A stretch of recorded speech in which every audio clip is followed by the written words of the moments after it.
పంతం నానాజీ గారు మాట్లాడిన మాటలు నేను విన్నాను. నేను ఇందాక చెప్పాను, ఇవాళ తెలుగుదేశం పార్టీ నాయకులు కానీ, జనసేన నాయకులు కానీ వాడేటువంటి భాష ఒక వీధిలో ఒక చిన్న స్థాయి నాయకుల కన్నా కూడా హీనంగా ఉంటుందని చెప్పాను నేను. ఒక కౌన్సిలర్ స్థాయి నాయకుడు, ఒక సర్పంచ్ స్థాయి నాయకుడు కూడా అటువంటి భాష వాడరు. ఈ పంతం నానాజీ అనేటువంటి వ్యక్తి ఎమ్మెల్యే స్థాయిలో ఉండి జగన్మోహన్ రెడ్డి గారిని నా కొడక నువ్వు కాకినాడలో పోటీ చేయమని చెప్పేసి మాట్లాడడం అనేది ఎంత సంస్కారమైనటువంటి మాటో అర్థం చేసుకోవాలి. ఇంకొక మాట చెప్పదలుచుకున్నాను నేను. జగన్మోహన్ రెడ్డి గారు పెట్టినటువంటి అభ్యర్థులపైనే మీరు గెలవలేక ఓడిపోయారు. జనసేన పార్టీ ఒక్క సీటు కూడా గెలవాల. మరి తెలుగుదేశం పార్టీ అభ్యర్థులు కానీ, జనసేన అభ్యర్థులు కానీ జగన్మోహన్ రెడ్డి గారు తన పార్టీ తరపున పెట్టిన అభ్యర్థులపైనే మీరు గెలవలేకపోతున్నారు మీ ఊళ్ళలోనే. అలాంటిది జగన్మోహన్ రెడ్డి గారు వచ్చి మీ దగ్గరికి వచ్చి పోటీ చేస్తే అసలు మీకు డిపాజిట్లు ఉంటాయని చెప్పేసి నేను అడుగుతా ఉన్నా. ఒక నాయకుడు ఏదైనా ఒక విషయాన్ని లేవనెత్తినప్పుడు హేతుబద్ధమైనటువంటి విషయం మీద మీరు సమాధానం చెప్పాలి. అట్లా కాకుండా అందుకు భిన్నంగా మీ ఇష్టం వచ్చినట్టు మాట్లాడడం అనేది కరెక్ట్ కాదు. అయితే ఇక్కడ పవన్ కళ్యాణ్ గారు కులం గురించి ఎత్తడం వల్ల ఈ సమస్య అంతా వచ్చింది.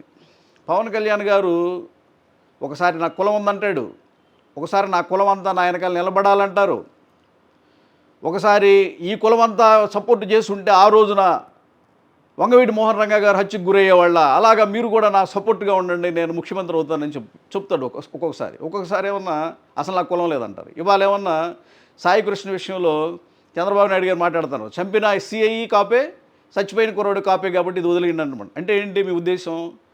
చంద్రబాబు నాయుడు గారికి ఒక ఆనవాయితీ ఉంది, ఒక నాయకుడిని తిట్టించాలంటే ఆ కులానికి చెందిన నాయకుడిని పెడతారు, ఒక వ్యక్తి పైన దాడి చేయాలంటే ఆ కులానికి సంబంధించిన వ్యక్తులనే పెడతారు. అలాగే ఇక్కడ కావాలని ఉద్దేశపూర్వకంగానే సాయికృష్ణని మరి అదే కాపు కులానికి చెందిన సిఐ గారితో ఏమైనా హత్య చేయించారనేటువంటి ఒక అనుమానం కూడా ఉంది. ఈ దిశగా కూడా దర్యాప్తు జరగాల్సిన అవసరం ఉంది. సాయికృష్ణని హత్య చేయడంలో ఉన్న మోటివ్ ఏంటనేది ప్రధానంగా బయటికి రావాలి. ఏ ఉద్దేశంతో సిఐ చంపారు? కాకతాళీయంగా స్టేషన్లో పెట్టి అన్ని రోజులు టార్చర్ చేయాల్సిన అవసరం అయితే ఏ పోలీస్ ఆఫీసర్కి కూడా ఏ ముద్దాయి పైన కూడా ఉండదు. ఒక వ్యక్తిని అరెస్ట్ చేసినప్పుడు అతను ఏదైనా నేరం తీవ్రమైంది, ఏదైనా ఒక రౌడీజం చేస్తుంటే పోలీసు వారు ఏదన్నా అతనికి భయం రావడం కోసం ఏదైనా ఒక 2 దెబ్బలు వేస్తారు తప్ప పూర్తిగా టార్చర్ చేసి చంపే పరిస్థితి ఉండదు. మరి అంత టార్చర్ చేసి గోళ్ళు కూడా పీకి చంపారంటే ఏదో మోటివ్ ఉంటుంది. సాయికృష్ణకిను ఈ సిఐకి ఏంటి సంబంధం? సిఐ ఎవరి ప్రోద్బలంతో ఆ సాయికృష్ణ టార్చర్ చేసి చంపడం జరిగింది, ఆ చనిపోయిన శవాన్ని కూడా మాయం చేయడం జరిగింది అనేది తెలుసుకోవాల్సినట్టు అవసరం ఉంది. అలాగే ఈ పంతం నానాజీ మరి పవన్ కళ్యాణ్ గారు మాట్లాడే విషయాల గురించి, జగన్మోహన్ రెడ్డి గారు ఆ కుల ప్రస్తావన గురించి మాట్లాడినప్పుడు మరి పవన్ కళ్యాణ్ గారు ఇవాళ తనకి కాపు కులం మెజారిటీ ఉంది కాబట్టి అతను పిఠాపురంలో పోటీ చేయడం జరిగింది అనేది ప్రజలందరికీ తెలుసు. జనరల్గా సామాజిక న్యాయం ప్రకారం ఏ కులం సంఖ్య ఎక్కువ ఉన్న కాడ అక్కడ పోటీ చేస్తూ ఉంటారు నాయకులు. అలాగే మరి జగన్మోహన్ రెడ్డి గారు పుట్టి పెరిగిన ఊరు, పవన్ కళ్యాణ్ గారు పిఠాపురంలో పుట్ల, పవన్ కళ్యాణ్ గారు పిఠాపురంలో పుట్ల, జగన్మోహన్ రెడ్డి గారు పులివెందులో పుట్టి పెరిగారు, ఆయన పులివెందులో పోటీ చేస్తారు. నువ్వు వచ్చి కాకినాడలో పోటీ చేయి దమ్ముండి అనాల్సిన అవసరం లేదు. ఆయన దమ్ముగా ఒక నాయకుడిని పెడుతున్నారాడా, అతని మీద మీరు ఓడిపోతున్నారు. మరి మీకేం దమ్ము ఉన్నట్టు? పవన్ కళ్యాణ్ గారు కులం కోసమే పిఠాపురంలో పోటీ చేశారు. ఆ ప్రస్తావన వచ్చినప్పుడు నీకు దమ్ముంటే కాకినాడ వచ్చి పోటీ చేయండి, ఆయనకి దమ్ము ఉంది కాబట్టి ఆయన సొంత ఊర్లో పోటీ చేసి గెలుస్తున్నారు. ఆయన ఒక పార్టీ పెట్టుకున్నారు, ఆయన పెట్టిన అభ్యర్థులు మరి గెలిచి ప్రభుత్వాన్ని స్థాపించడం జరిగింది. మళ్ళీ ఇప్పుడు ఎలక్షన్ పెట్టినా కూడా మేము గెలిచి అసెంబ్లీలోకి వెళ్ళేటువంటి పరిస్థితి ఉంది. కాబట్టి పంతం నానాజీ గారు సంస్కారవంతంగా ఒక సరైనటువంటి మరి ప్రజానాయకుడిగా, ప్రజల్లో ఉన్న వ్యక్తిగా సంస్కారవంతంగా మాట్లాడారు. నా కొడక అనే భాష ఏంటి? నా కొడక అంటే నేను నా కొడక అనలేరా? ఇష్టం వచ్చినట్టుగా బూతులు మాట్లాడితే, మీ ఇష్టం వచ్చినట్టుగా మా నాయకుడు తిడితే మేము సహించమని చెప్పేసి మేము చెప్తా ఉన్నాం. అలాగే ఈ పంతం నానాజీ అనేటువంటి వ్యక్తి మరి ఈ విధంగా మాట్లాడితే పవన్ కళ్యాణ్ గారు కానీ, జగన్మోహన్ రెడ్డి గారు కానీ, లోకేష్ గారు కానీ ఎవరు కూడా ఖండించాల బూతులు వాడకూడదని. మరి నీతులు మాత్రం చెప్తున్నారు. బూతులు ప్రారంభించిందేమో వాళ్ళేను, చంద్రబాబు నాయుడు గారు, పవన్ కళ్యాణ్ గారు, లోకేష్ గారు బూతులు ప్రారంభించారు. అసభ్యమైనటువంటి భాష, క్యారెక్టర్ అసాసినేషను, మరి కొన్ని పేర్లు పెట్టి అగౌరవపరిచేటువంటి భాష వాడడం అనేది ప్రారంభించింది ఈ ముగ్గురు నాయకులే. మరి అటువంటి నాయకులు నీతులు చెబుతూ మరి బూతులు మాట్లాడినటువంటి పంతం నానాజీ పైన ఇటువంటి చర్య ఇంతవరకు తీసుకోవాలి. మరి ఇప్పటికైనా సరే వాళ్ళని ఖండించి పంతం నానాజీ మాట్లాడిన మాటలకి క్షమాపణ చెప్పాల్సిన అవసరం ఉంది. అలాగే పంతం నానాజీ గారిలాగా అనేక మంది మాట్లాడుతున్నారు. జగన్మోహన్ రెడ్డి గారిని పార్టీ నాయకుల్ని మాట్లాడితే వైసీపీ గూండాలు అంటున్నారు, సైకో అంటున్నారు, మీ ఇష్టం వచ్చిన భాష మాట్లాడుతున్నారు. మరి అదే స్థాయిలో మేము కూడా తిరిగి మిమ్మల్ని అనేక రకాల పేర్లు పెట్టి పిలవగలం. మాకు కూడా ఉంది, భాష ఉంది, మాటలు ఉన్నాయి, మాట్లాడే శక్తి ఉంది మాకు కూడా. కాబట్టి రాజకీయాల్లో సంస్కారవంతమైన భాష మాట్లాడడం అనేది చాలా అవసరం. మనల్ని ప్రజలు గమనిస్తూ ఉంటారు మనం ఏం మాట్లాడుతున్నాం అనేది.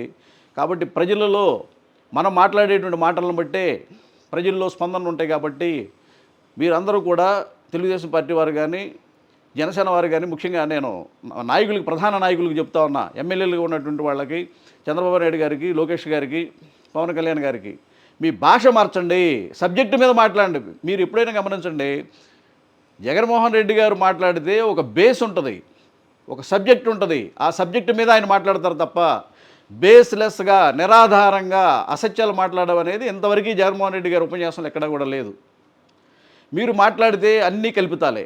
గంట సేపు ఉపన్యాసం చెబితే అందులో ఏం చెప్పారని ఎరుకోవడానికి 2 అంశాలు కూడా ఉండవు. ఎంతసేపు పరనింద, బూతులు తప్ప. మీరు ప్రజల కోసం ఏం చేశారు, ఈ 2 సంవత్సరాల్లో మీ పార్టీ అధికారంలోకి వచ్చిన తర్వాత ప్రజల కోసం ఏం చేశారనేటువంటి సబ్జెక్టే ఉండదు. మరి అటువంటిది మీ ఎవరికి కూడా జగన్మోహన్ రెడ్డి గారిని నిందించేటువంటి స్థాయి లేదని చెప్పేసి నేను చెప్తా ఉన్నా. జగన్మోహన్ రెడ్డి గారు సబ్జెక్ట్ లేకుండా ఎప్పుడు మాట్లాడలేదు. జగన్మోహన్ రెడ్డి గారు స్పందించకుండా ఏ సమస్యను కూడా మీరు పరిష్కరించట్లా. అంటే సమస్యను లేవనెత్తడం ప్రతిపక్షం బాధ్యతది. ఆ బాధ్యతమైనటువంటి పాత్రని జగన్మోహన్ రెడ్డి గారు పాటిస్తూ ఉన్నారు. కానీ మీరు ప్రభుత్వంలో ఉండి, న్యాయం చేయాల్సినటువంటి పొజిషన్లో ఉండి మీరు ఫెయిల్ అవుతూ ఉన్నారు ప్రజల్లో. మీరు ఫెయిల్ అవుతూ ఉంటే ప్రజల్లో మీకు ఆదరణ రావట్లేదు. జగన్మోహన్ రెడ్డి గారికి ఆదరణ వస్తుంది. ఆ ఆదరణ చూసి మీరు ఓర్వలేక మీ ఇష్టం వచ్చినట్టుగా మాట్లాడుతున్నారని చెప్పేసి నేను చెప్తా ఉన్నా. పంతం నానాజీ అనేటువంటి వ్యక్తి పైన తక్షణం అసెంబ్లీ స్పీకరు చర్య తీసుకోవాల్సినటువంటి అవసరం ఉంది. ఒక ఎమ్మెల్యే స్థాయిలో ఉన్నటువంటి వ్యక్తి ప్రతిపక్ష పార్టీ నాయకుడిని, మాజీ ముఖ్యమంత్రిని తన ఇష్టం వచ్చినట్లుగా దుర్భాషలాడినందుకు గాను మరి అసెంబ్లీ స్పీకర్ ఆయన పైన చర్య తీసుకొని క్రమశిక్షణ చర్యల కింద అతని ఎమ్మెల్యే పదవిని తొలగించాలని చెప్పేసి కూడా నేను ఈ సందర్భంగా డిమాండ్ చేస్తూ ఉన్నా.